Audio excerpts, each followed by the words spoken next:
Today we will be solving String-1 makeTags. The problem states, the web is built with HTML strings like this, which draws yay as italic text. In this example, the I tag makes this and this, which surround the word yay. Given tag and word strings, create the HTML string with tags around the word.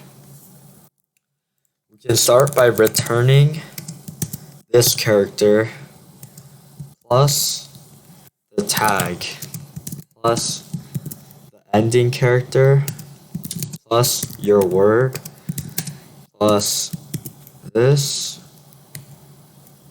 and a slash